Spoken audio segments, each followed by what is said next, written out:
Good evening, and welcome to another section of a journey into the mind. I am your host, Francis Mahan. Tonight's conversation will be very unlike what I'm used to writing in my book. However, it has to do with the mind, and it has to do with our body, and it has to do with the mind, the body at a quantum level. Is it possible that in the moment of conception, or when a child is being conceived from the father to the mother, that some of the genetic influences of the father, or what we call cellular mutation, can be transferred to the fetus even before the fetus begins to develop? It has been known that everything a mother feels, the emotions, the anger, the desire, the happiness, the hunger, the child always also feel, as long as the fetus is over 2 or 3 months. It is also possible that the child inherit all the negative emotions from the mother and inhabit that once it is born. The same is possible from the father. If, for example, a child is being conceived under a forceful sexual relationship, such as rape, it is possible for the child to inhibit such behavior when it is grown. Why? Because it's being transmuted or transferred in the moment of conception from the father to the child. Remember that when we are excited in a moment of sexual activity, the heart, the cells, the blood, everything is at a highest peak. Therefore, all those emotions and all of that, it is transferred onto the fetus, even though the conception had yet to occur, because it is happening and it is taking place from one gene or cellular aspect of the body or the father to the mother. And when it's gestated, it carries all of that with the fetus. I know that some people think that that's not possible, but at a quantum level, the smallest of all quantum phenomenon has a very big effect on us, on the universe, the environment, on everything. Consciousness, intuition, everything.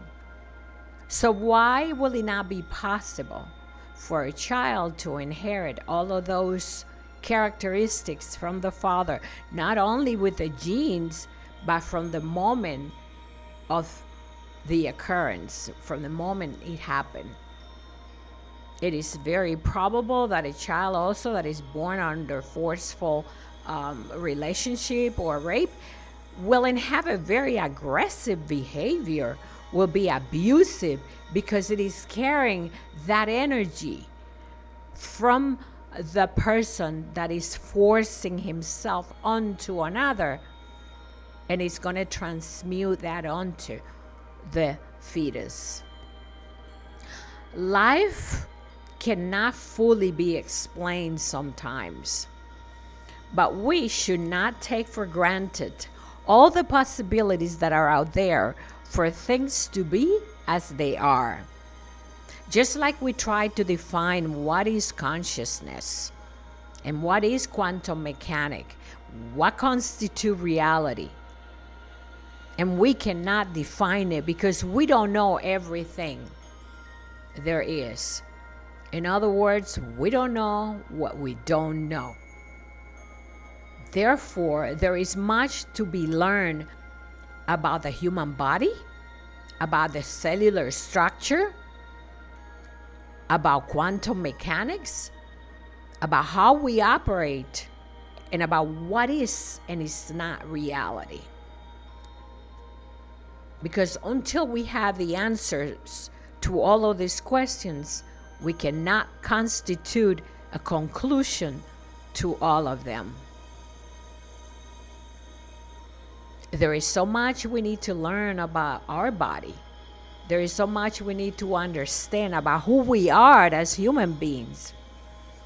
What powerful influences do we have, not only on our children's, but on the people around us, and why? All of those answers cannot be given in one complete sentence, because there is so much to be known that we yet don't know about ourselves, about this beautiful structure of a human being that is constituted of energy, vibration, photons, particles, because we are everything. It is my belief, as I was given this idea about the universe, that we are not only part of the universe, but we are as the universe is. We are creation. We expand. We multiply. We expand mentally. And even physically, we do the things that are unexpected of us, human beings, with challenges. So we expand like the universe does. We are creative. We have all the characteristics of the universe. That is why Deepak Chopra said that we are the universe. And I believe that we are. If you try to constitute all the aspects of the universe, how things are created, how they evolve, how they move, how they persist, how they are, we are a multitude of universes. That's what we are. Because if there are no multitude of universes, then there will be no remnants, there will be chaos, and there will be destruction. And like the universe, we multiply and we continue to evolve and we continue to reproduce. We continue to do the same things that the universe does. And isn't that a beautiful thing? So this thing that we call mutation, that we think is only a virus that is introduced into the body, there is more to that. Cellular mutation,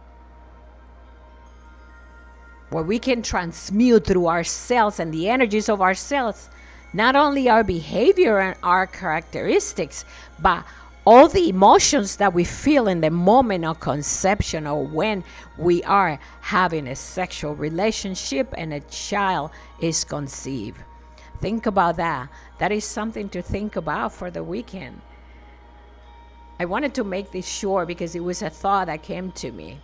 Just like a beautiful meditation that I did today, and water was reflected on a planet. And I thought it was so beautiful because it wasn't crystal clear water like we're known to see by the sea, by the water.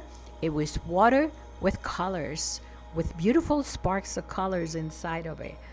And what a beautiful image that was. Wow. Thank you for listening to me. I just wanted to go into the mind, into a journey into the conscious mind that has such an ability to expand and to create so many beautiful things that are unexpected of us. Because I wasn't thinking about either of these two subjects, nothing about cells and that possibility, but it came to mind. So I thought I'd share this with you. Please subscribe to my channel. It's been a pleasure as usual. And this is A Journey into the Mind from Francis Mahan. Have a wonderful night. Love and light.